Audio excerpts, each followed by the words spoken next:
Call the regular monthly meeting of the Parks and Recreation Commission to order for Wednesday, March 25th, 2015. If you'd all rise for the pledge, please.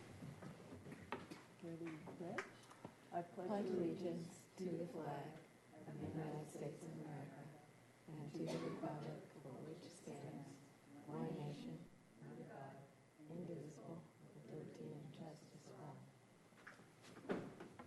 Great, thank you. Ms. McGill, would you call roll, please? Chair Wiscombe? Here. Longstreet? Here. Clark? Here and leaving at 5:30. French? Here. Heaton? Here. Rincon? Here. K-Spear and Intern Rodriguez are not present. Okay, thank you, Ms. McGill. Ms. Rapp, any changes to the agenda? No, Chair, we have no changes. Okay, and written communications, no? Yep, okay. So is anyone here to speak on a matter that's not on the agenda? Okay, seeing as there is no one, I'm going to close public comment then. We're going to pass on the Youth Council report. Mr. Rodriguez couldn't make it today. So we're going to move on to Commissioner Committee assignment reports. And why don't we just start with Ms. Clark, and we'll go down the line, and you can tell me if you have anything. If you don't, that's fine. Last Wednesday, I attended the Park Foundation. Oh, that's for you. No, go ahead. Park Foundation board meeting where we discussed our upcoming fundraiser, Magic on the Urban Wine Trail. We're doing very well with donated items. We still need to get a few additional sponsors and get our ticket sales rolling. And then on Thursday, I attended the local coastal program update meeting where the commissioners present were given a draft 2016 copy of the local coastal program, which the city hopes to present to the California Coastal Commission for certification sometime after April 9th. And it's going to be a lot of work. We'll come back with more information next time. And that's it. Great, thank you. Mr. Rincon? Nothing to report. Thank you. Ms. French? Thank you. Yes, I attended the regular monthly meeting of the Arts and Crafts Show Advisory Committee on March 10th. I don't have my glasses. And the things that they're most concerned about are obviously the redirection of traffic due to the construction that's down there, and they were asking for more signage. They're also asking staff in particular to really move more quickly to get some advertising going. So there was a lot of discussion about needing to get the advertising up and running. There was some questions about smoking in the parks, whether there was any rules between exhibitors. So there was some discussion about that. And I think the decision was that it would be friendly discussions between exhibitors to resolve that. And then they have their anniversary coming up, their 50th anniversary, and we hope to see aspects of that at the next meeting. Great. Thank you very much. That's great, because that's your first meeting, right? Yeah. It is. That's great. Okay. Mr. Heaton. Thanks. I attended the Creeks Restoration Water Quality Improvement Advisory Committee. They received a couple staff presentations and updates on the Mission Lagoon and Laguna Creek restoration projects, both of them with their unique challenges due to limited space and flood issues and public uses, existing infrastructure. So they've got some preliminary concepts that they think will work. And their next step is going to be to pursue the El Estero drain restoration cost estimates and design. They also talked about the stormwater infiltration demonstration projects, which have been very positively received and deemed successful. And their next steps and next projects are beginning soon. They're going to we'll be pursuing a project on the alley next to Plaza Veracruz in May, starting, and then sidewalks around Alice Keck Parker this summer as well. Looking toward Quarantina Street for a street example next summer. So kind of a lot happening there. The committee voted to send a letter to the mayor and council members and planning commission supporting this as as the choice. Well, I should actually just look at their language here. It's as the city moves forward to enhance funding for roads and sidewalks, the Creeks recommended that permeable pavers be prioritized as the key strategy to reduce pollutant runoff and improve infrastructure. And so that went off following that meeting. Great. Thank you. Great reports. Yes, Ms. Longstreet. I attended the Neighborhood Advisory Council where we received a presentation about bridge replacement in the city and the funds available for that. And then we had a very interesting breakout group about issues in the neighborhoods that we want to be looking at over the next year. Along with our chair, I attended the chair and vice chair commission meeting, the Park Foundation with Ms. Clark and our chair, and the LCP meeting with Ms. Clark and our chair. So a busy month, but you don't need to hear about each one of those. You kind of, now I have to really look at my list here because it was a busy month. I attended the regular Street Tree Advisory Committee meeting, and obviously we visited the sites of the trees that are on your agenda this evening. And enforcement updates, I'd just like to give the commission an update. Mr. Downey always gives us a nice update on enforcements. There's been 5 new cases, and 3 cases are open pending mitigation. So that's where we stand on that. Park Fund Development meeting. I don't have anything to add to Ms. Clark's other than we really are looking for sponsors, and we are seeking donations for the Magic on the Urban Wine Trail event on April 19th. So Ms. Clark brought in a sponsor today and at the $500 level, and we could certainly use a few more. I attended the City Council meeting on the 10th regarding the Santa Barbara Golf Club. And basically, my role there was to summarize the commission's views that we collectively had regarding the maintenance of the golf course. No one mentioned it, and I don't know why, but the ribbon cutting for the Bath Street Pocket Park. So that was a great ceremony. And the nice thing about it is the neighbors came out and they were all so positive and so glad to have that park in place. And they say that even though it's, I think, 2,700 square feet, it's really tiny, they say it's really busy in the afternoon. So it was well needed, and we welcome it to the parks. And we attended the regular Park Foundation meeting, Ms. Clark and Ms. Longstreet, and regarding the semi-annual chair and vice chair meeting at City Hall, it's held at a different place each time, and it gives an opportunity for one of the departments to speak and tell us a little bit about the department itself.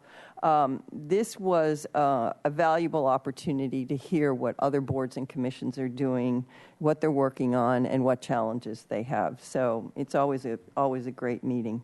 We have a lot of homework to do, Ms. Clark, Ms. Longstreet, and I, for the local coastal plan update. We have, I think, a book that's almost too heavy to carry. So we have 2 upcoming meetings in April where we will have reviewed the materials and provide comments at the committee meeting on that. And then eventually this is going to come back to the full commission once all the work is done and it's been through Planning Commission and some other bodies. So, and earlier today, I had the pleasure of attending the California Parks and Recreation Society District 8 Awards Luncheon, where the City of Santa Barbara Parks and Rec Department received 3 awards, and one is the Agency Showcase Marketing Award for the Creeks Division for the TV PSA campaign, The Ocean Begins on Your Street. So that was great to see. And they also received the Facility Design and Park Planning Award, Creeks Division again. And Mr. Heaton touched on this with the value of the paving infiltration projects. And they received an award for the Oak Park Stormwater Infiltration Project. And the third award, and we actually saw a presentation on this, they received the Recreation and Community Program Award for the free swim lesson program, which also includes transportation, which I think really inspired a lot of people that attended the meeting that, okay, not only can the kids take free swim lessons, but they can get to them. So that's my report. Okay. So maybe I stole your thunder, Ms. Rapp. Okay. We are moving on to commission and staff communications. Yes, you stole my thunder, Yeah. but you did it very well. I really don't have anything. The other item that the other item that I would have talked about was the council meeting, and we're going to talk about that a little bit related to golf. So, and I would like to make a comment on the summary of council items when you get there. Okay, thank you. Okay, so on the consent calendar, we are on the summary of council actions. Ms. Rapp? So for our new commissioners, I just wanted to provide a little background on item number 2. The Parma family donated the land for Parma Park to the city years ago. And in their graciousness and well-planning, they also made arrangements for their family trust to contribute towards the park's maintenance and improvements over the years. And so we work with the trustee on an annual basis to develop a work plan, and we submit the cost for that plan. We go through and staff meet with them, talk through all the items, and then the trust covers that cost as agreed to. And I just, we do reports on this from time to time, but I think it's really important because people have a great appreciation for the parks in our community. This is how parks become public parks these days. It's hard, for the city to acquire property without the help of private citizens. And this is just, I like to hold the Parma family up as the example of the way to really partner with the city. So, but I wanted to just provide that background to you. Thank you. Yeah, it doesn't end with securing the land. It maintenance is very, very important. So thank you for that. Okay, agenda item number 2 is approval of the minutes from our regular monthly meeting on Wednesday, February 25th, 2015. Does anyone have any comments or want to make a motion? I would move we approve minutes of February 25th. I second it. Okay, we have a motion and a second. Any further discussion? All in favor? Aye. Aye. Any opposed? Okay, that carries unanimously. Thank you. Okay, we're going to move on to the Street Tree Advisory Committee items, and any action of the Parks and Recreation Commission made pursuant to the Municipal Code, Chapter 15.24, Preservation of Trees, may be appealed to City Council within 10 days. And I think Ms. Rapp wants to make a few comments before Mr. Downey gets started. Welcome, Mr. Downey. Madam Chair and Commissioners, and you may have noticed this as you were reading through your packet, but you have several recommendations for removals that include also recommendations to approve going ahead with planting of replacement trees, recommendations to delay removal and planting, recommendations to go forward with the removal but delay the planting. And I wanted to just talk with you and share with you that staff spent quite a bit of time as we developed this agenda, really looking at what the staff recommendations were going to be to you. As you know, our drought response, strategic drought response plan said that for the most part, we are not going to be planting trees. It would be by exception. And I think we've done a good job with that. We did make the decision, part of the commission discussion, about planting the trees at the new Pocket Park, because if you have a park, you really should have trees in that park to provide that canopy for the public benefit. So I wanted to kind of share with you a little bit about our thought process and how we got to our recommendations for you today. And I also want you to know that as an outcome of this discussion and focus on these issues, staff is in the process of developing an administrative policy that will provide guidelines for helping to make such decisions as we go forward, since we are looking at another year of drought and everything just gets drier, and we are seeing more and more drought-stressed trees. So if you'll indulge me, I want to just kind of share with you our thoughts. I would expect, as you're having your deliberation and your recommendations, that you're taking some of this into consideration. You may include comments in your recommendations related to that, but I thought it would be helpful to share with you our thinking. So you have 6 recommendations to remove and replace trees. The majority of them are street trees. You've got a setback tree, and you've got trees on public property with the library project. One recommendation is to remove the setback tree on private property, and that a street tree be planted to replace that tree. And the staff recommendation is, concur with the stack and allowing the property owner to remove the setback tree. But we would recommend delaying planting a new street tree. We've looked at what the situation is on that street, and we believe that that can be delayed.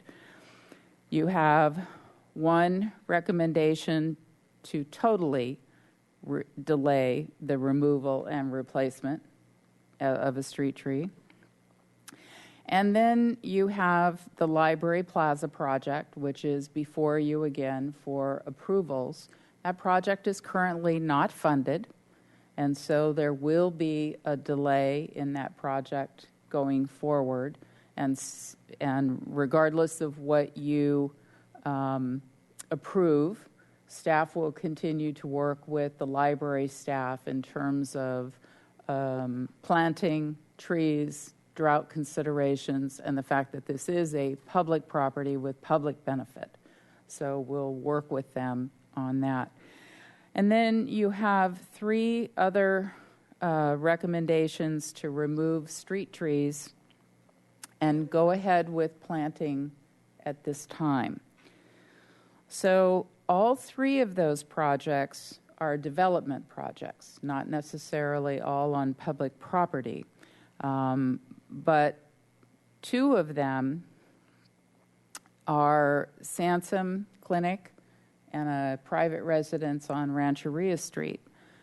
In that case, the recommendation was to go forward with the planting because the purpose of those trees is to provide canopy in heavily trafficked pedestrian areas, especially the Rancheria property on the Lower West Side. It's a very heavily walked community.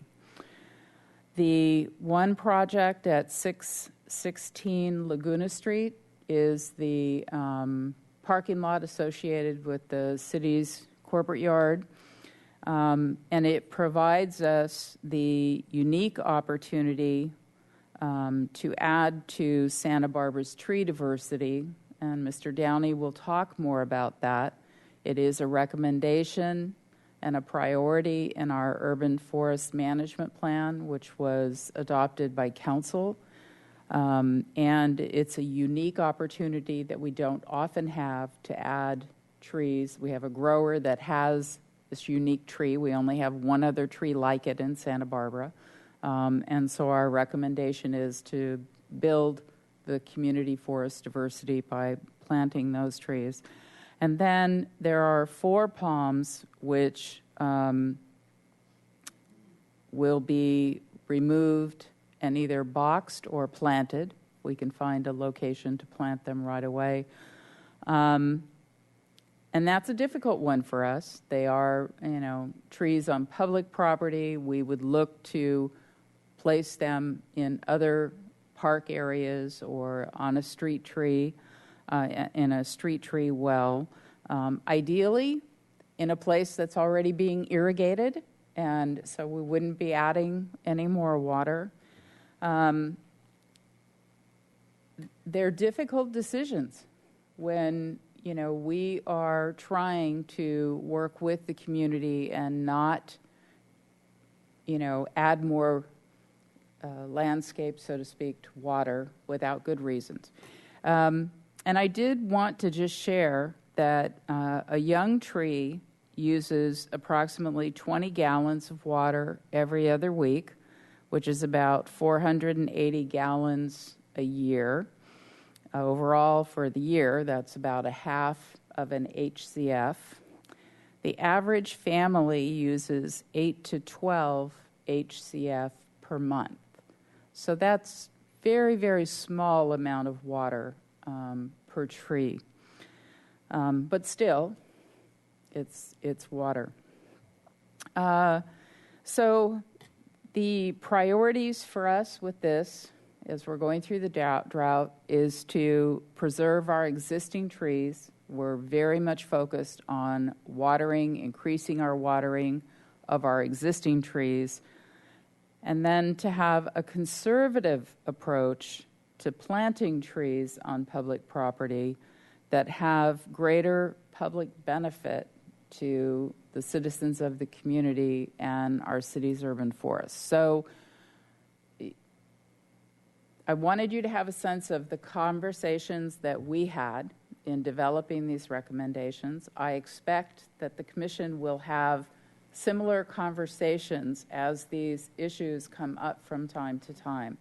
And as I said, we'll be developing an administrative policy to act as a guideline for going forward. And so with that, I'll turn things over to Mr. Downey, and he can walk you through each of the various items. Thank you for that. I think for anyone watching, we are having technical difficulties, so you're not going to see anything on the screen, but we all have it in our packets here, so all the pertinent information. Thank you very much, Ms. Rapp, for that explanation. I think that was very helpful. Mr. Downey, welcome. Welcome, Chair Wiscombe, Commissioners. The first item is item A1, 215 Pacetas Lane. It's adjacent to Samsung Clinic.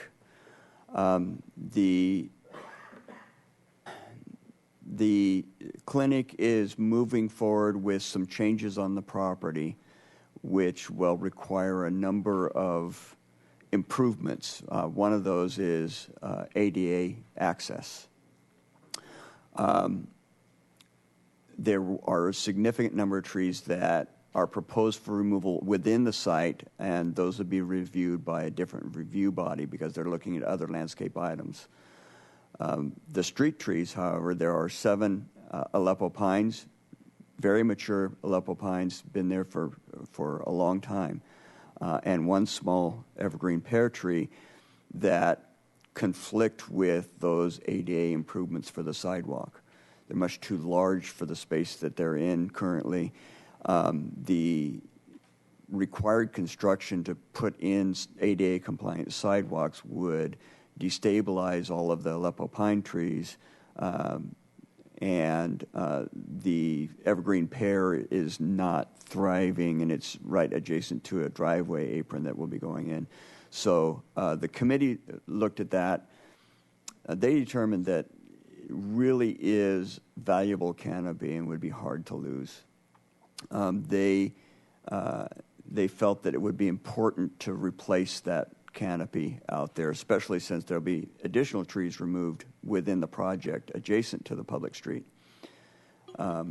So their recommendation is to approve the removals on the condition that the at least 8 jacaranda trees go in as replacements, minimum 24-inch box size. Staff supports that recommendation. Okay, thank you very much.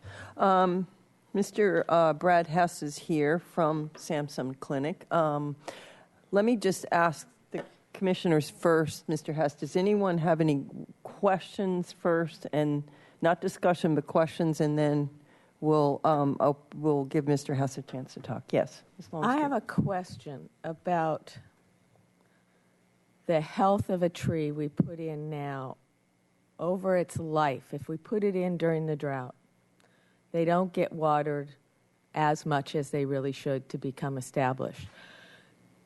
Do we get the best product 5 years from now, 10 years from now? Or do we, because I'm watching the trees in front of my house that are stressed, that are young trees, so.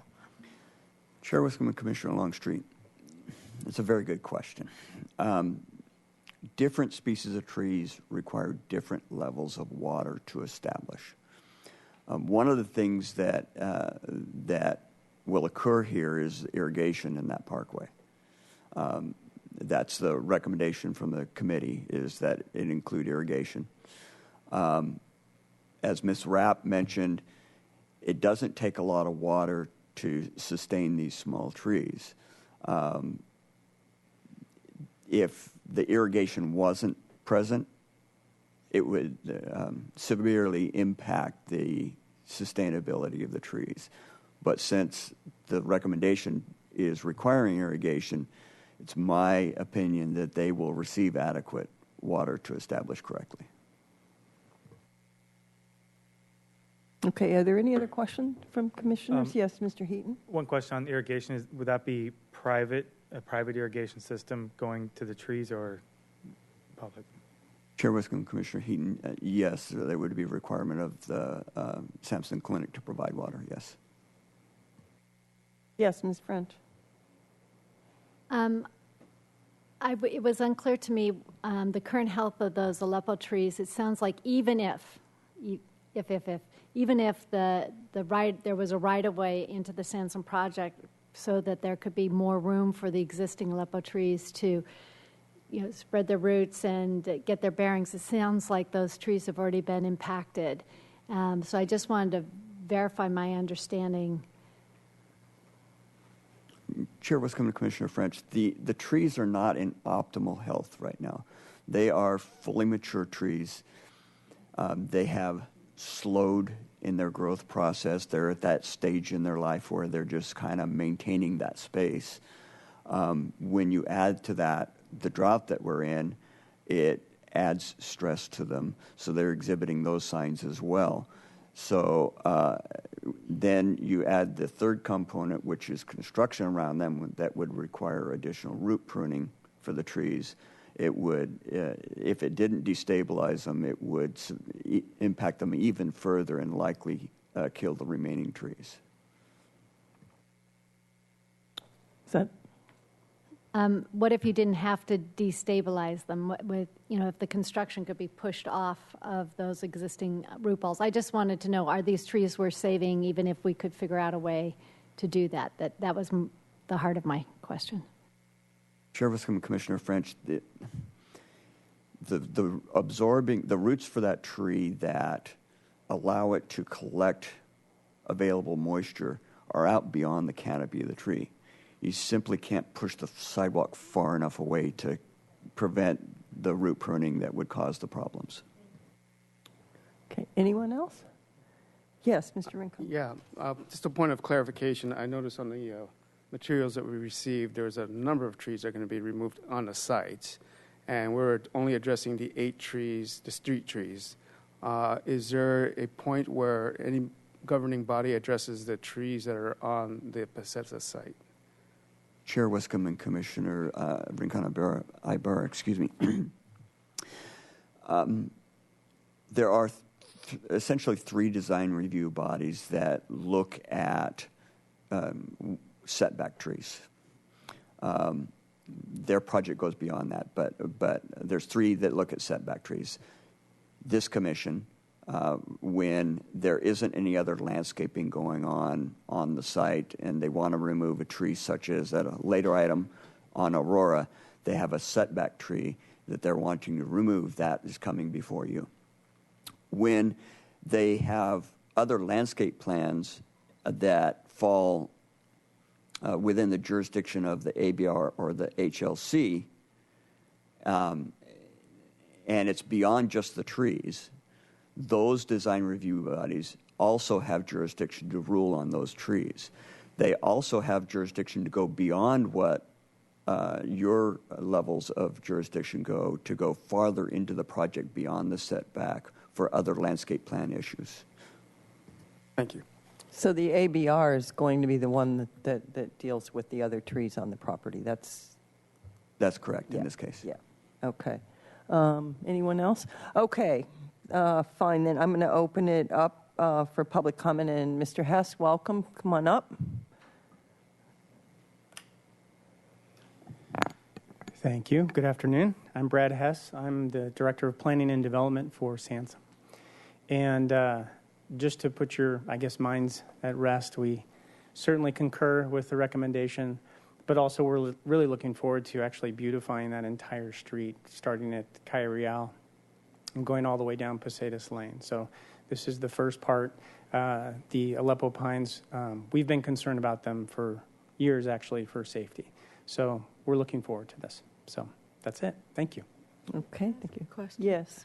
Can you give us some information on the timing of this project, like when you would see this part we're talking about today happening? That's a great question. Part of it has to do with the ABR agenda, how long it takes to get through their review for all of the site work that we want to do. I don't know if this actually has to correspond with that review or not, because it's under a separate review, but our recommendation would be as soon as possible. So my question, well, first off, leads to, if you don't have approval for the items that are going to impact these trees,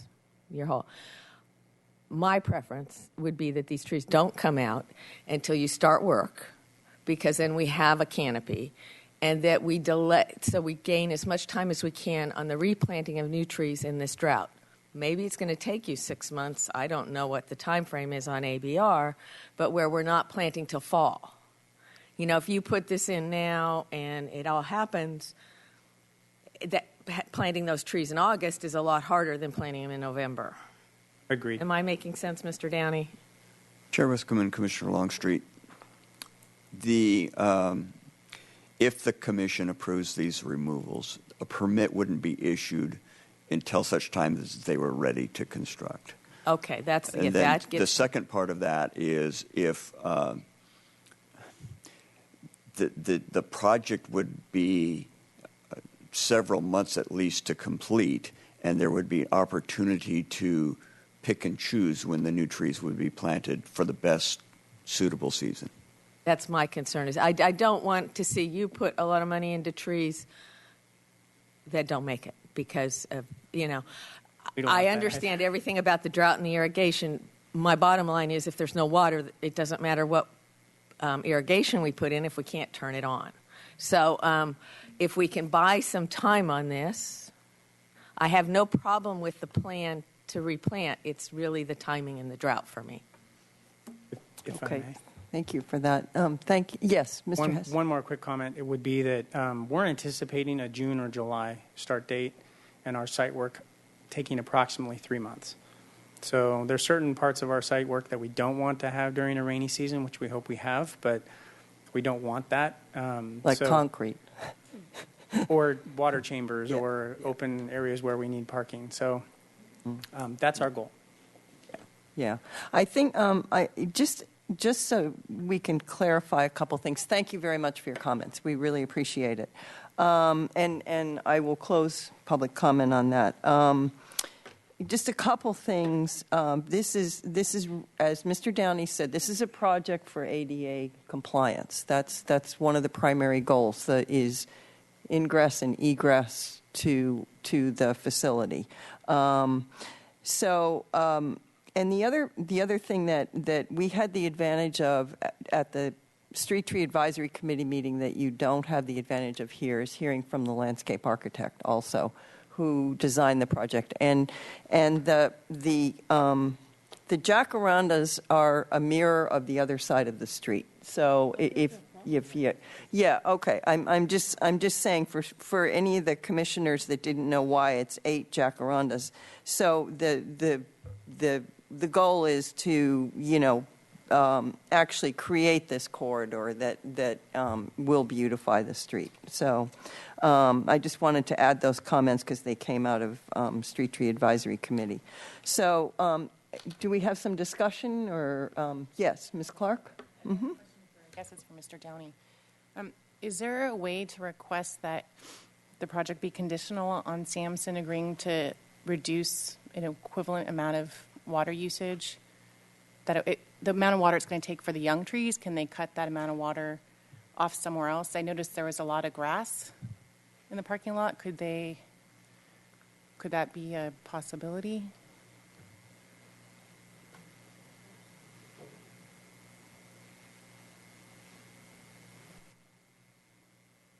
I don't know that we can do that. I don't think that's within our purview. I think that as the drought is going, there will be restrictions on everyone for outdoor landscaping that we'll all be dealing with. And so I understand the intent. I don't think we can do that. Okay. Any other Ms. Longstreet? Chair Wiscombe. Mr. Downey had a comment. Chair Wiscombe and Commissioner Clark. One thing I would add to that, and new commissioners, regardless of the outcome today, if the commission grants the removals, nothing about that requires that to actually happen until Samsung's ready to move forward with that. So if they go to ABR and they have that approval, and then all of a sudden they've got drought restrictions which curtail their project, the project wouldn't move forward until they were ready to deal with those irrigation issues. Okay, thank you. Ms. Longstreet? I would try a motion that we concur with the Street Tree Advisory Committee recommendation for the removal of the 7 Aleppo pines and 1 evergreen pear on condition of ABR approval of the project, and that the applicant work with staff on the timing of the removal and replacement of new trees. 8 new jacaranda trees. Did you want to, Stack also had something about irrigation is included. Did you want to include that? Yeah, we're concurring with their recommendation. Okay. 24-inch box and irrigation included. Okay, thank you. So that's a motion. Do we have a second? A second. Okay, we have a motion and a second. Is there any further discussion? Okay, all in favor? Aye. Aye. Aye. Any opposed? Okay, that carries unanimously. Thank you very much. Okay, we're going to move on to item 3A2, which is 616 Laguna Street. Mr. Downey? Chair Wiscombe and Commissioners, 616 Laguna Street is a parking lot that is utilized as part of our corporate yard. There's a project being proposed to remove the blacktop in that parking lot and install water retention basins and permeable pavers to improve the stormwater management of that facility.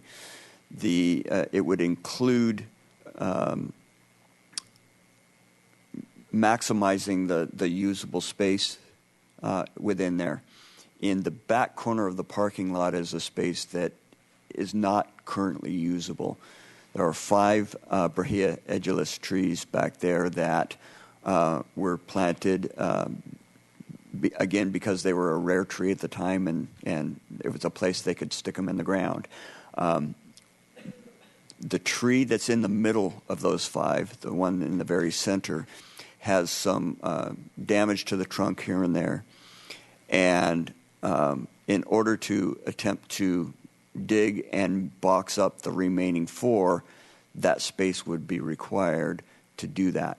The committee reviewed that, and they concur that that tree would have to be sacrificed if the others would be preserved. The Public Works Department also wanted to include planters in this parking lot that don't exist currently to provide some tree canopy for the parking lot, which is also required by another part of the municipal code when you install parking lots. The committee concurred that the 4 trees could be boxed and retained for use elsewhere, and that trees should go in those planter boxes after the drought.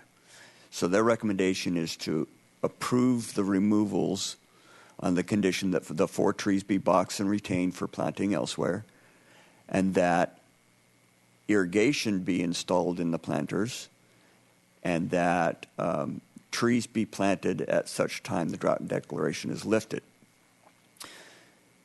Staff reviewed the logistics of installing irrigation out there. When the retention basin is installed, it's dug 3 feet down from the surface, and there are separations in it, cement wall separations at periodic locations. Installing irrigation through those walls would compromise the walls to some degree and create a big maintenance issue if something should go wrong and we have to fix that irrigation. Staff recommends that you approve the removal of the trees on the condition that the 4 palms be boxed and not require the irrigation. The trees, any new trees can be watered by water bag that our staff would fill. The other issue that Ms. Rapp mentioned earlier is that we have a rare opportunity here. A local grower has grown a variety tree called Guatemalan holly that we only have 1 specimen of in our inventory. That tree is located at McKenzie Park near State Street, kind of adjacent to the armory that's there. Because of the availability of this rare tree and the opportunity to utilize a rare tree somewhere where we can have a really close look at it on a daily basis, staff determined that it would be important to utilize that opportunity and plant the trees at the time of construction. So staff's recommendation is to approve the removals on the condition that the 4 palms be boxed and to be utilized elsewhere, that no irrigation be required, and that the replacement trees be planted at the time of construction. Okay. Thank you. That's a really good explanation of that, I think. So I'm going to open it up to the commission for questions or discussion. Yes, Mr. Heaton? I have a question, and it's sort of a general question, not necessarily just this project, but is there an establishment period that's required for to guarantee that the tree establishes and thrives? You know, I'm thinking, maintaining water bags, and if that was applied, I know it's, in this case, staff would do it, but in other projects, how long would that happen? Chair Westcombe and Commissioner Heaton, as a general rule, trees take 3 to 5 years to establish in their environment. In a drought, that might be stretched out a little bit because of the extra water rain provides, but bear in mind these are trees right in our home court where we'll be seeing them every day, and we will be monitoring them to make sure that they have water to establish. One thing I've neglected to mention, the project manager, Andrew Grubb, is here if you have questions about the project. Yes, Ms. French? So this rare tree that you want to plant, is that going to wait to get planted until the drought is lifted, or you want to go ahead and plant that now? Chairwoman Commissioner French, the Street Tree Advisory Committee recommendation is to wait to plant the tree at the time the drought declaration is lifted. Staff's concern is there's a few trees available, and if we wait and don't obtain those trees, then they might not be available at the time the drought declaration is lifted. Even if we were to purchase them now, we would still have to water them. So it makes sense that if we're going to purchase them, we'd put them in the ground. Staff's recommendation is that we go ahead and purchase those trees and install them at the time of construction. Anyone else? Ms. I think Clark? it may also be helpful because I have sat through a few of these discussions over the years, and because growers don't often have all of the varieties that we would look for to complete our urban forest. It really is one of those situations where you have to take advantage of the opportunities when they arise. And so that is really why we're talking about that now. And that becomes the biggest factor. Yeah, one of the goals of our urban forest management plan is both species and age diversity, and this actually would qualify for both, considering we only have one of the species in the city. So we have a few more, and obviously some young ones as well as an older one. So yeah, And I think it's a great idea to bring it on board. That's not what I was. So if it's so rare, why aren't we planting it in a park or someplace? I mean, we're talking about a utility yard, right, where people are going to park trucks and cars. So if it's really a unique tree, that's what I was trying to put two and two together on. Chairwoman Commissioner French, we are looking at opportunities within parks to utilize the tree as well beyond this project. We haven't located those other locations. So this project was an opportunity in a known place where we thought that they would do well. The other issue is the planters are rather small, and this species of tree does well in a really small space. So that was another added benefit to this selection. And the last benefit to this selection is the permeable pavers. If there's a lot of small debris that falls from trees in that, over time it clogs the pores of that retention basin. These trees have very large leaves that wouldn't clog those pores. So again, there's an attribute of this tree that makes it desirable for that parking lot. I think the other aspect, Commissioner French, is that the city's design standards for parking lots does require the planting of trees in them. And so that's, really why we're looking at that design in order to comply with the city's design standards for that. And then why those trees, I think Mr. Downey responded to that. okay. Ms. Clark, did you have something? Yeah. I just wanted to say that I support your efforts to increase community forest diversity, especially right now when trees are drought stressed and they're susceptible to pestilence and underwatering. The more diversity you have, the more likely we have the species surviving in the future. So it's great that you're doing it now instead of when it's too late, I think. I also think it's sometimes difficult in a project like this to, having been through some construction projects, to say, okay, let's do this part now and we'll do this part later, and then that part later just somehow gets later and later and later and doesn't get done. And I think the canopy is important for the parking lot. So, yeah. Yes? Motion? Sure. Okay. Let's see if I can get it all in here. That I move that at 616 Laguna Street, we remove the 5 Guadalupe palms and box them. Box 4 of them. We did not install irrigation in the parking lot, and that we obtained the Guatemalan holly trees that are available for planting in this project. Does that cover everything? Okay. Yeah, there's 8 tree wells, right? So there'll be 8 trees. Chair Wiscombe, the project has changed a little bit. There are only 6 available spots, and I just wanted to ask Commissioner Longstreet if that was, the planting was at the time of construction or after the drought.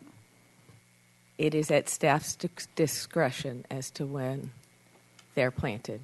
How you do it is what's best for the trees. It's why I left it open. Okay, so do we have a second to that motion?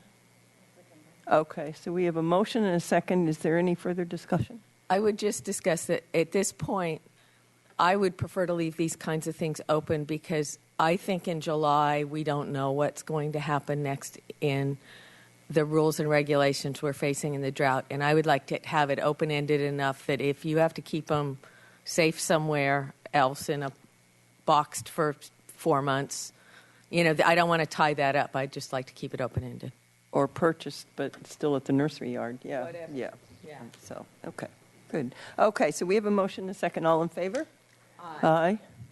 Okay, that carries unanimously. Thank you. Okay, we're going to move on to item 3A3, which is 1364 Santa Rita Circle. Chair Wiscombe and Commissioners, 1364 Santa Rita Circle has a New Zealand Christmas tree that has not thrived as well as the others on the street. It's smaller than the others. It's not as attractive as the others. The applicant would like to remove that tree because of the unattractiveness of the tree. The committee looked at the applicant is proposing it be replaced with a tree in the setback a little farther away. The committee looked at that request and determined that the loss of tree canopy would be important to replace along the street. Their recommendation is to approve the removal on the condition that a replacement tree be placed near the location of the existing tree. It would have to be moved because the current location isn't within where we would place new trees. It's too close to the driveway.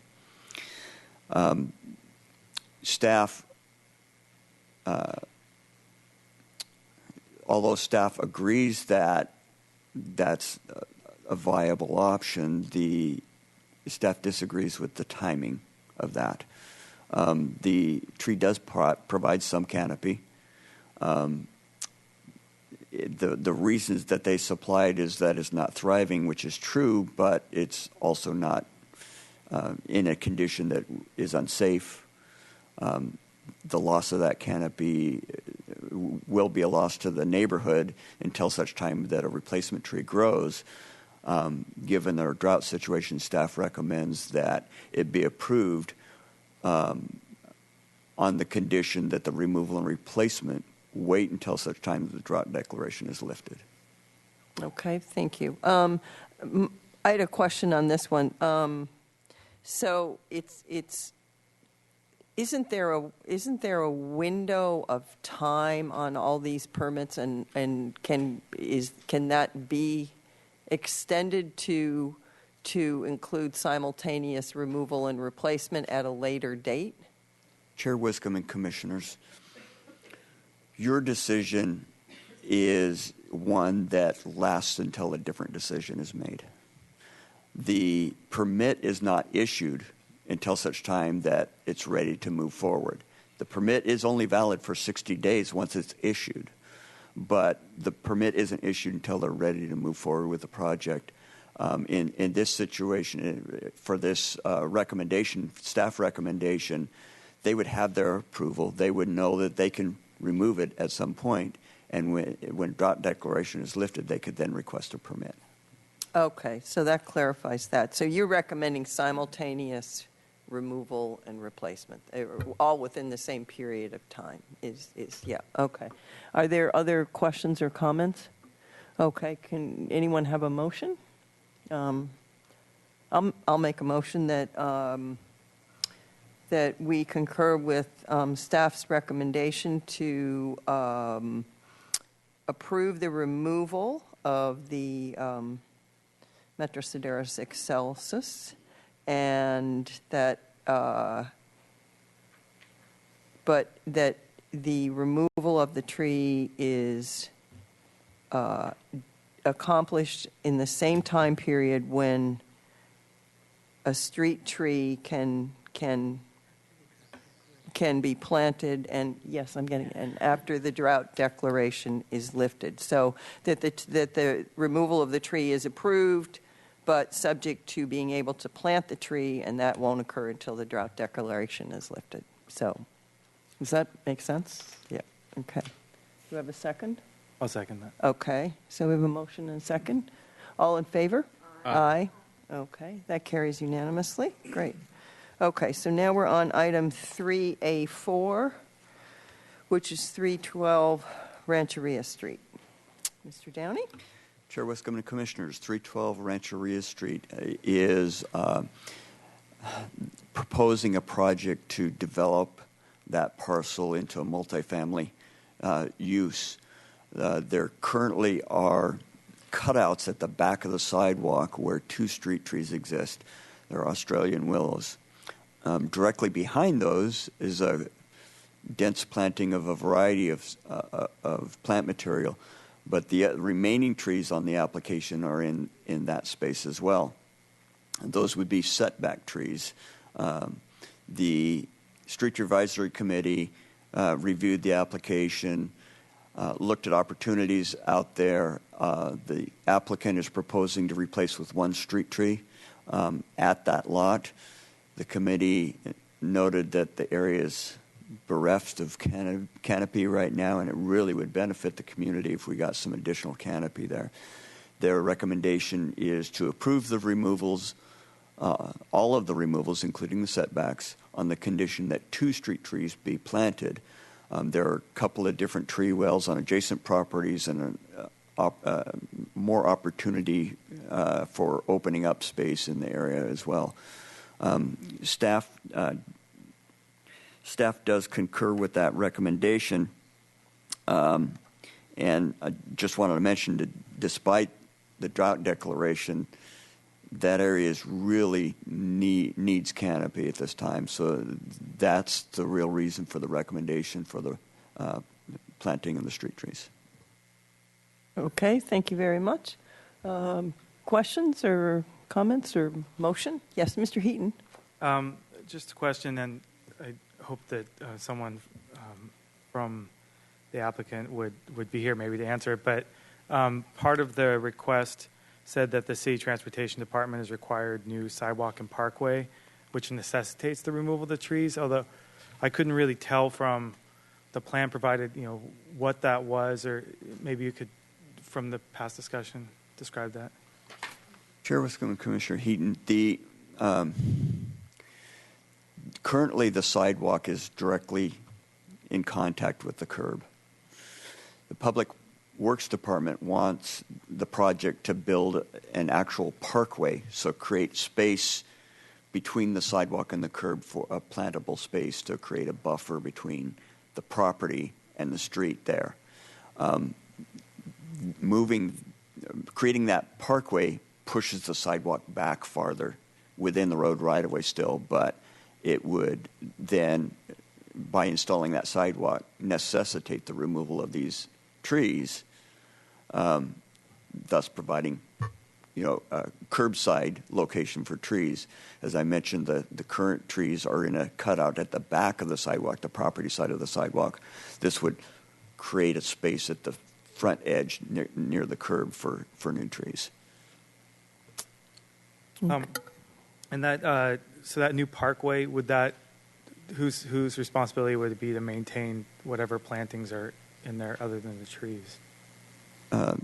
Chair Wiscombe, Commissioner Heaton, the municipal code regulates that. It states that the adjacent property owner is responsible to maintain the parkway other than official street trees.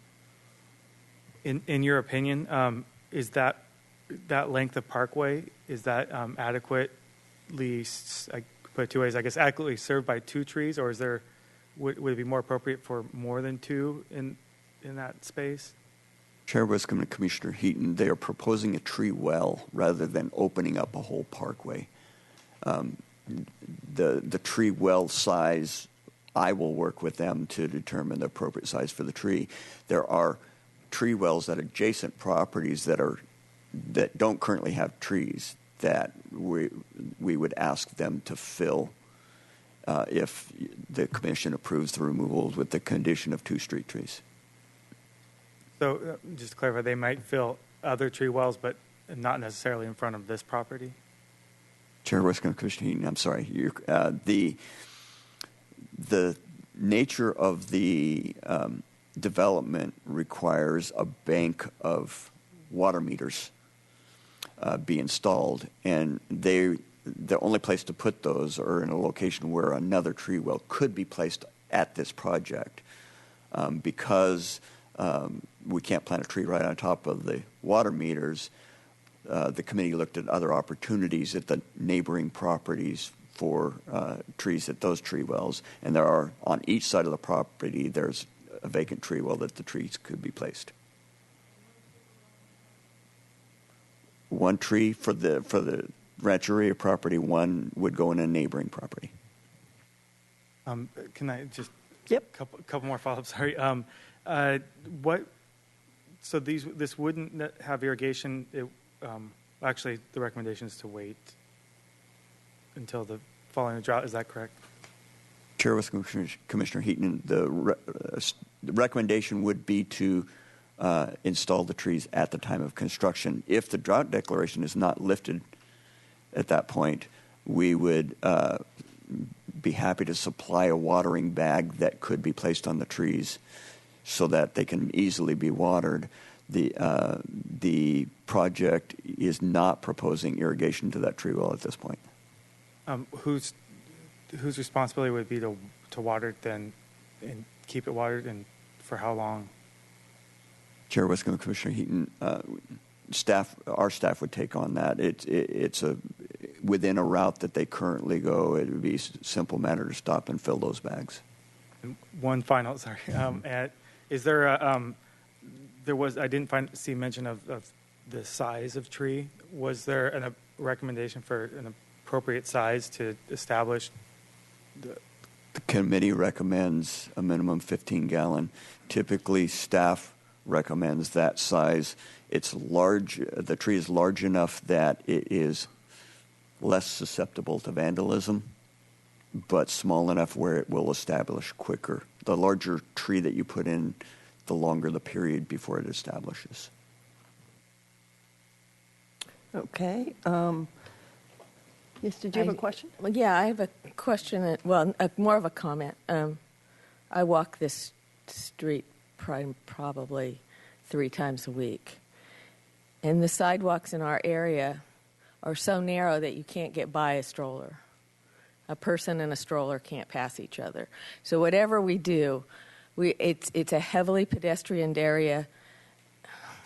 It's a fight between canopy and safety of staying on the sidewalk. So please consider that as you go forward with any plantings. The open planter boxes now are ankle breakers, but you have to walk through them to get past people. So it's one of those areas that's poorly designed for as heavily a pedestrian area as it is. It's 1 block from City College. It has all apartment buildings, and the bus stop's right there. So I think we really have to look at the design of the whole thing. So I hope you will consider that as you work with streets on the pedestrian right-of-way and safety. Okay. Any other comments or questions? Okay, does everyone understand so we have new sidewalk and parkway, 8 new apartments. So during the project, with the new sideway and parkway going in, then the applicant would replace the trees that are coming out with 2 street trees. And I think Mr. Downey's point about the canopy on the street is well taken. I think it's an area that really needs some additional street trees. That was pretty clear, I think, from the site visit we made. So, does anyone have a motion? Anyone want to make a motion?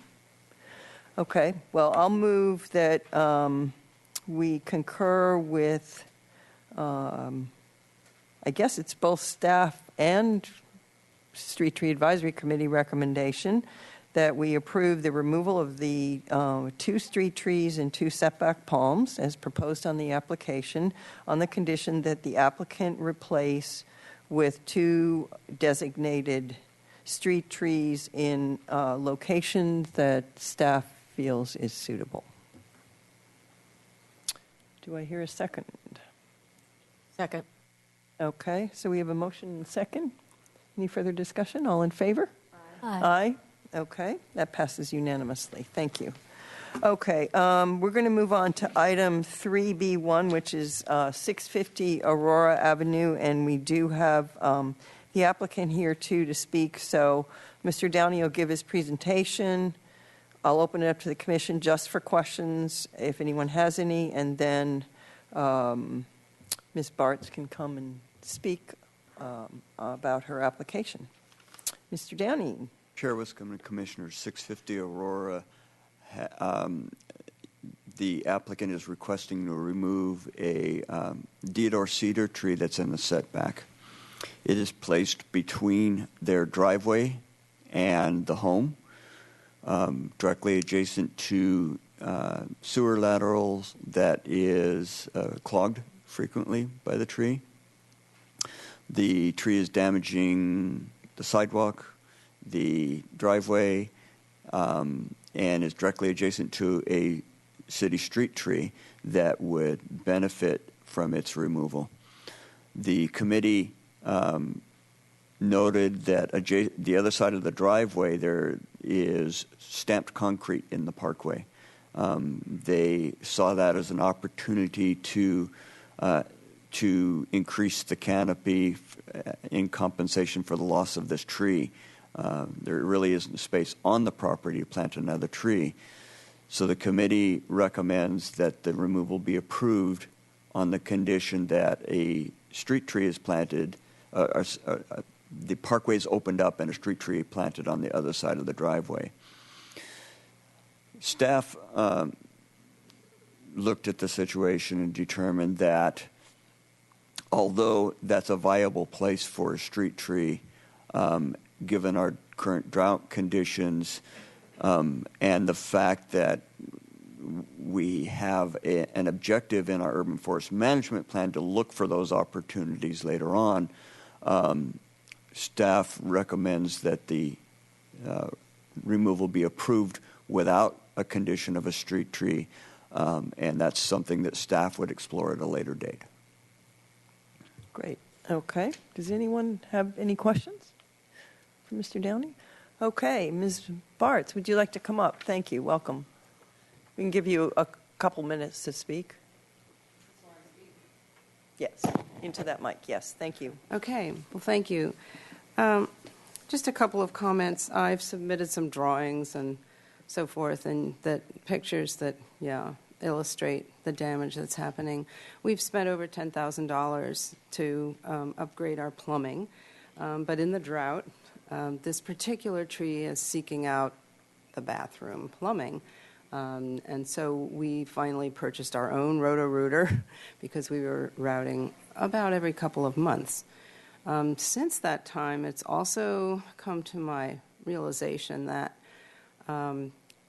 with a tree like that that's old, it's about 50 years old, where it's humping up the pavers and the driveway, and getting in under the house, that the next thing that's going to happen a couple of years down the road, I don't know, is that it will also raise the footing under the foundation of the house. This has happened. And I've seen this happen, maybe you have too, but what happens is that the framing of the house can be thrown off square. And we had that happen at the back of our garage where we couldn't close the garage door. So we would like to avoid that kind of destruction. And so I ask for your approval of this permit, and thank you for your consideration. Thank you very much for taking the time to come down and speak with us. We appreciate it. Okay, I'm going to close public comment and open it up to the commission. Questions, discussion, motion? I move that we concur with the staff recommendation to remove the setback tree at 650 Aurora Avenue and have staff work in the future with the applicant regarding a street tree.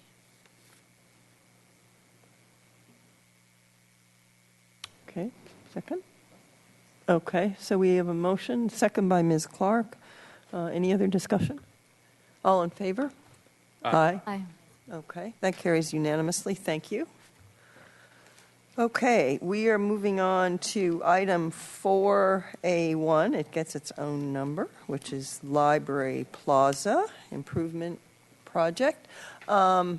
Just for those of you, Ms. Macias, are you going to speak or just here for, you're just here for, yeah, okay. For any of my fellow commissioners that don't know Ms. Macias, she is the director of the library, Irene Macias. And also, we have with us Ms. Campbell from Campbell & Campbell, who is here to answer any of your questions on the project. She is one of the consultants on the project. So, Mr. Downing. Chair, Wisconsin Commissioners, the library project has been before this commission before a couple of times to provide comments on the project. For the new commissioners, the usability of the site as it exists creates problems for, the landscape design right now creates problems for the usability of the site. There was a desire by the community and a number of boards and commissions to open up the view to the main doors of the library so that they can be seen from the street more easily. The current courtyard in front of the library is a sunken courtyard and doesn't function well for usability. The project proposes to come in and try to open up those sight lines, try to create a usable courtyard while also providing for ADA compliance around the facility. The current ADA accessibility for the property is if they parked in the parking structure on Library Avenue, they then cross Library Avenue, go out to Anacapa Street, on over to Anapamu Street, and on up to the front of the library to get in. So one of the goals of the project is to improve that access, not only to the building, but around the building.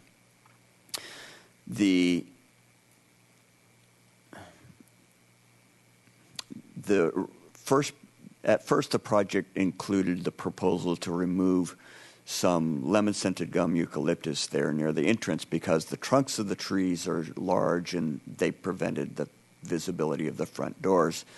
This commission and the Street Revisor Committee all commented that it would be a big loss to the site if those trees were to be removed. Since that time, those 3 trees and 2 trees at the back entrance along Library Avenue were designated as historic trees by City Council. The project now has been redesigned to retain those trees. So I'm going to try to walk you through the project. I had some slides to show you the specific trees, but around that sunken plaza, there are Indian laurel trees, Indian hawthorn trees, excuse me, that currently they're in bloom, pretty pink flowers. They're pretty striking, but once you look past the oak trees in the front, they pretty much block the view of anything behind them. That visibility issue and the regrading to create the ADA access through that plaza necessitates the removal of those trees. The recommendation, and the project is proposing to box those trees and reutilize them at other locations throughout the city. It is also a species of a tree that we don't have huge numbers of, so we're trying to retain as many of those as we can. The other issue is the Chamaerops humilis that is in the planter right close to Anapamu Street. That the library sign is there. It says the main library and the address there in that planter. That tree is proposed to be relocated to the corner of Anapamu and Anacapa, where another tree that I'll cover in a minute is proposed for removal. One of the other project objectives was to open up visibility to the old entrance doors because they're very artistic and quite a sight to see. There are two cypress in front of there that completely block the visibility of that door. Also in that area, the library is desiring to create a space that's usable for activities or art as well. And when you get to the corner of Anapamu and Anacapa, there's another juniper tree there that would be removed in anticipation of relocation of that Chamaerops I just mentioned.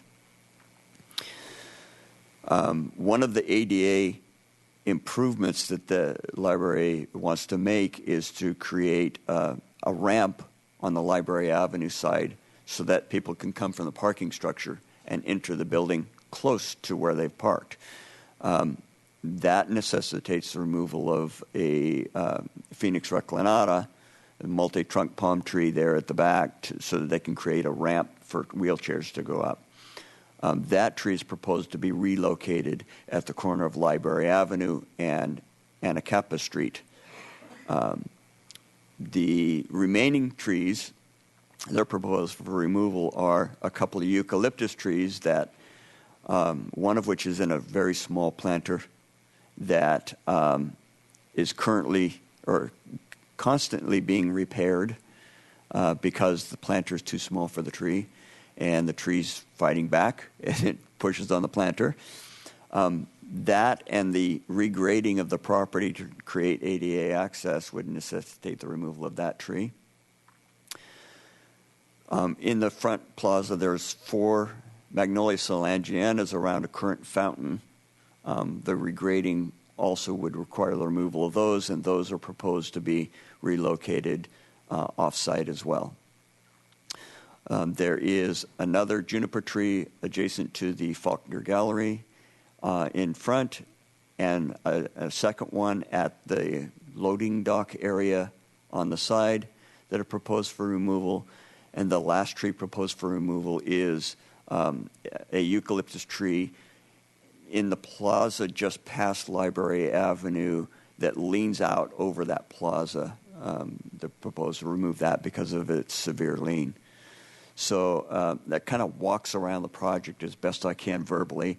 So the Street Advisory Committee's recommendation is to approve the removal of the trees as proposed and the replacement plan.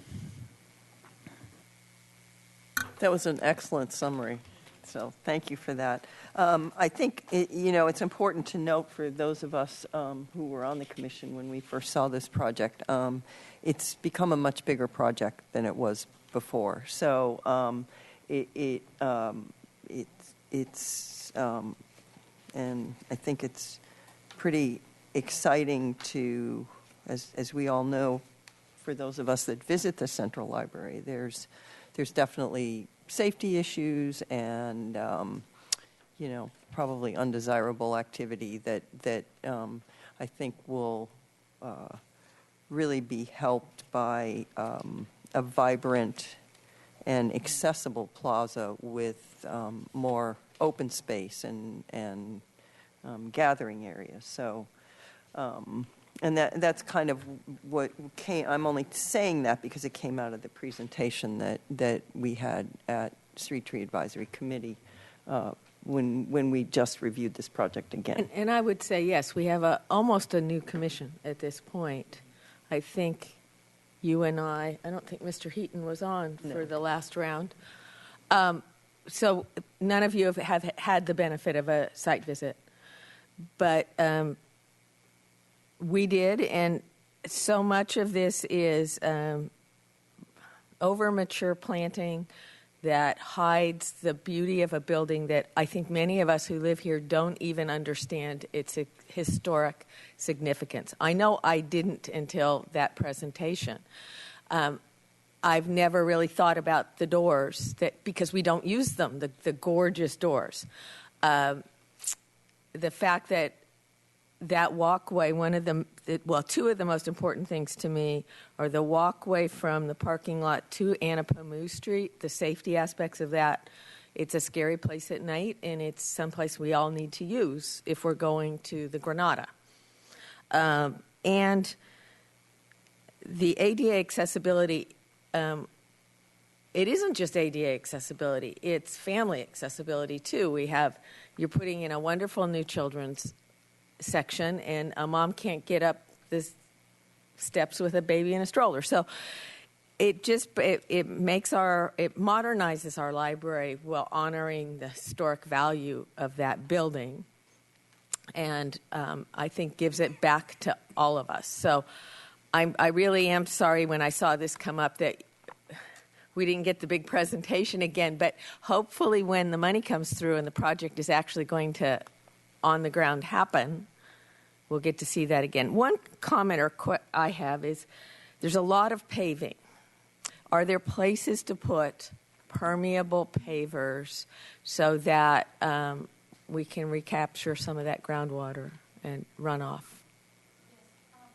Come on up. Regular, you want to come up to Chair the Wiscombe, Commissioner Longstreet. I'm going to have Regular Campbell that's how you answer that become question. part of the official record. This is Regular Hello, Campbell from Campbell I'm and Campbell. with Campbell and Campbell, and we're the designers of the project. And yes, we are going to use permeable pavers wherever we can in the lower plaza, Library Avenue Plaza, which is between the lower entry to the Faulkner and the Art Museum and La Arcada, essentially. We'll be using permeable pavers there. We will be retaining all runoff on site. We're looking at our Library Plaza, which is the higher elevation related to the north entry to the library and the Faulkner. We're opening that entry to the Faulkner, by the way, by putting a forecourt there.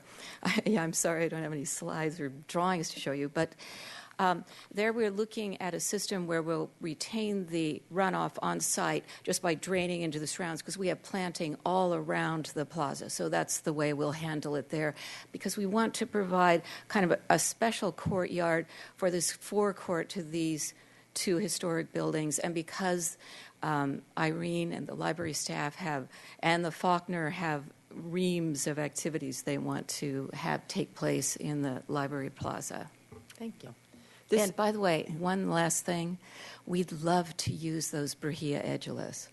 Maybe we could just move them over to the library now. Oh, she's there's the man to talk to. She's grabbing trees from another item on our agenda. It's great. I think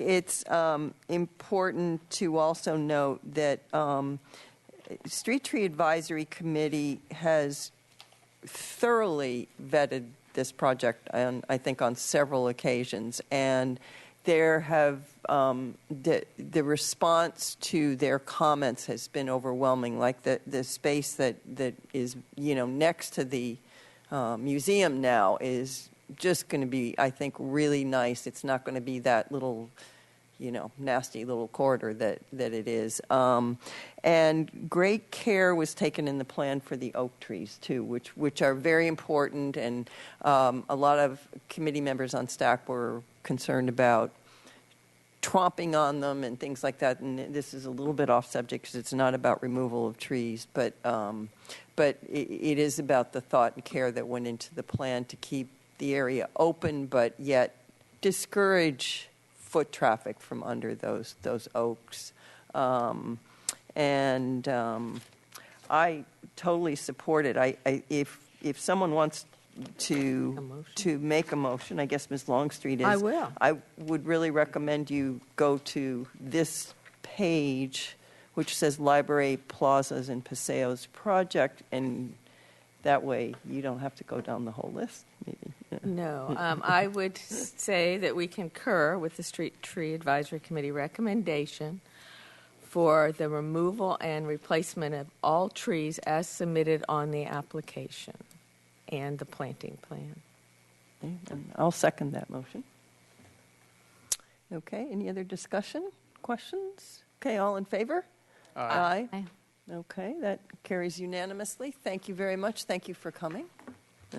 Madam Chair and Yes. Commissioners, before we move on to the next item, because it's pertinent to this discussion on a number of levels, the Water Resources Manager, Joshua Hagmark, is working with staff to arrange for him and his staff to come and give a presentation to you on kind of a drought update, what's going on with desal, and the Stage 3 drought regulations. So we're looking at April. It's tight because we already have budget, probably going to be May.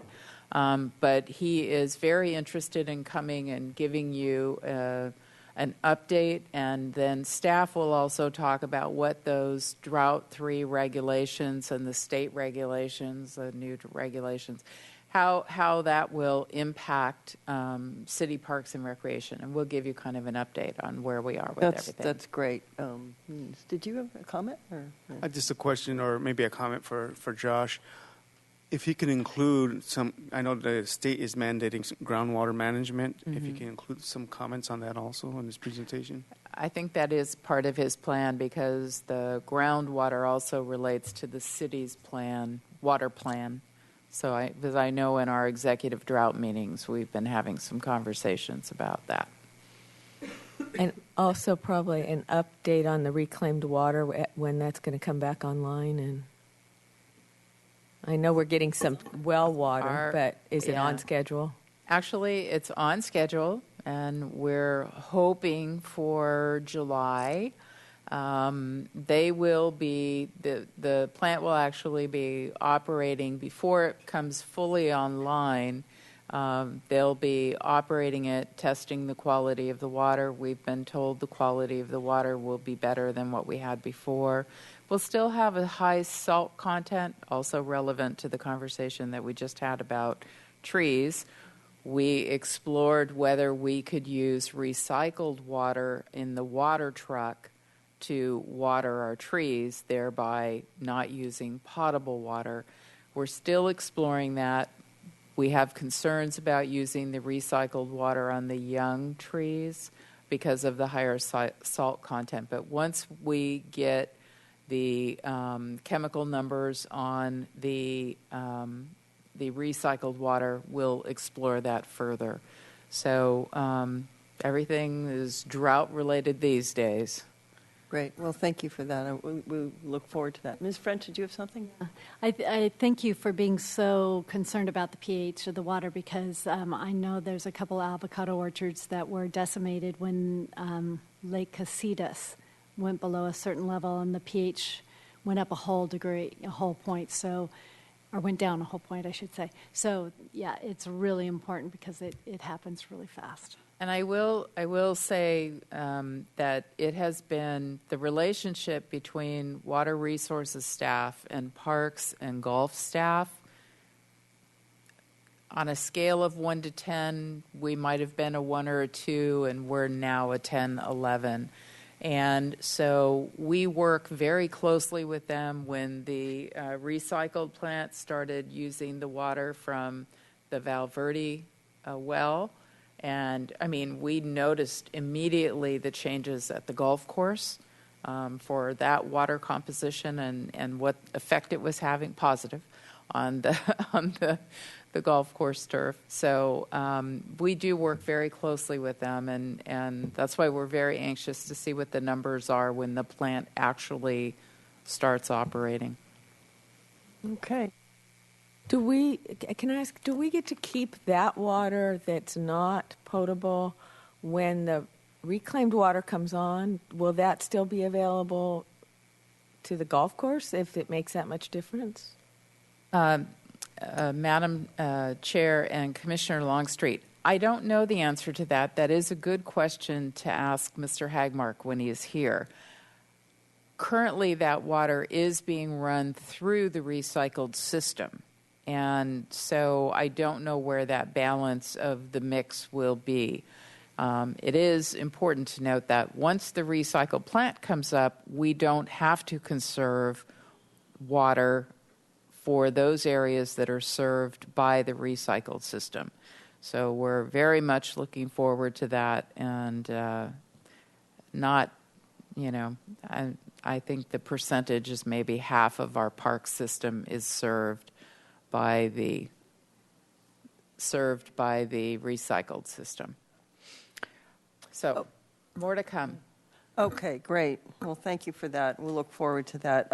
Let's move on to agenda item number 5, which is the Golf Options Committee.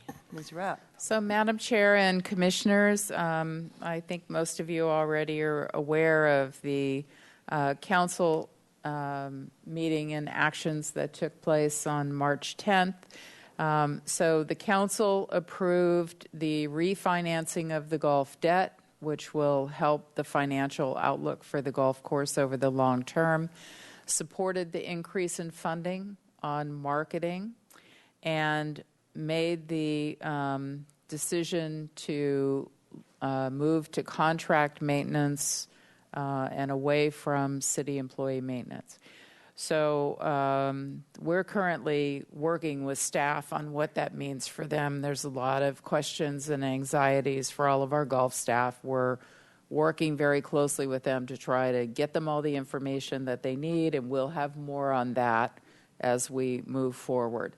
But the first priority for us right now is determining the direction that we will go forward. So contracting maintenance at the golf course can take several forms in terms of how the golf course is operated. Currently, we have 2 golf concessions, and the city provides maintenance. So we could potentially have 3 separate contracts or concessions: restaurant, pro shop, contract maintenance. We could have 2. Most common is that the restaurant is a separate contract or concession, and the pro shop and the maintenance is under one operator. And then potentially you could have all 3 under one operator. Another layer on top of that, and would again probably be most common with the model where you have the pro shop and the golf course maintenance under one operator and the restaurant over another, is that you could stay with the current structure and involvement of city staff at the level that we are involved with managing the contracts and the golf course operation, or you could look at a management company that would, in addition to operating those 2 elements, manage the golf course daily operations for the city. So all of those different models have different pluses and minuses and risks financially. And so the information that was provided to the commission some time ago with the golf consultants report has all of the basic information. Staff are recommending, and let me just, before I go into that, the priorities that have been identified by the golfing community are really foremost in making this decision. And obviously a good business decision for the city. But so the golfers are very concerned about the city's level of control, maintaining a high level of control over the product, which is the quality of the golf course, customer service, etc. The fees, keeping the golf course affordable. A lot of concern about, the city would somehow relinquish control over who sets the fees, and so that's a very big issue. And then access, which has to do with policies, so how the golf course will be operated. When do you allow tournaments to come in and displace other golfers? And all those kinds of policy questions. So with that, we are recommending that the commission establish a golf options committee to work with staff to evaluate the pros and cons of all the different models and develop a recommendation to City Council. Also, as part of that process, what we expect is that that committee will identify a number of priorities that should be considered no matter which contract model is selected. So what I'm anticipating is that we'll get more specifics about the priorities that should be considered in the contracts. We recommend that the composition of the committee include the chair of the Park and Recreation Commission and one other commissioner, the chair of the Golf Advisory Committee, and two other Golf Advisory Committee members. So that's a committee of 5. And then we will have staff that are working as part of that committee to develop materials and help with recommendations, and our consultant that developed the report and has been working with staff through this process, Jean Krikorian, will also come up and be a resource to the committee. We anticipate that the committee would only need to meet 2 or 3 times, but we're probably talking a 2-hour block each time, something like that, because it's really getting into the meat and potatoes and then making a decision. So we don't anticipate this being a long process. It may be that the first meeting is a little bit more in terms of time and less going forward. And we do have a pretty compressed time frame. We are recommending that the commission establish the committee and appoint 2 representatives tonight. Then we will go to the Golf Advisory Committee on April 8th, where they will appoint their 3 representatives to the committee. And then between April 8th and we're hoping by May 13th, so the meetings would be sometime between April 13th and May 8th, we would have the meetings. The committee would develop their recommendations. Those recommendations would go first to the GAC at their May meeting, and then they would come to this commission at your May meeting, and then we would go to council in June. Now, if the committee, it just is taking longer, we may not get to council until July, and that's fine. We're anticipating that it won't be a long, drawn-out process. So I'd be happy to answer any questions for you. Staff has already started working on the materials to help the decision-making process. If I can answer any questions on the expectations of what the involvement would be, I'd be happy to do that. Okay, thank you, Ms. Rapp. Does anyone have any questions? I think it's pretty straightforward. Ms. French, do you? Yes. The scheduling of these meetings, would they be during the business hours or would they be evenings, weekends? With only having to work with 5 schedules, I think, and we're probably for staff, talking myself and Mark Sewell, we will work around whatever works best for the 5 committee members. The GAC also meets in the evening hours. They typically meet at 4:30, and so if it means an evening meeting, that's when we'll meet. We're flexible. We want to move this forward. Okay. Any other questions? Okay. Well, first, I think we have two action items. One is to establish the Golf Options Committee, and the second is to staff's recommendation is to appoint the chair and 1 commission member to serve on the committee. I guess we need to establish the committee before we appoint anyone. So does anyone want to make a motion to establish the Golf Options Committee as recommended by staff? I move that we establish the Golf Options Committee as recommended with the Park and Recreation Chair and a commission member, the GAC Chair, and 2 members. Okay. I'll second that motion. Okay. Any further discussion? Okay. All in favor? Aye. Aye.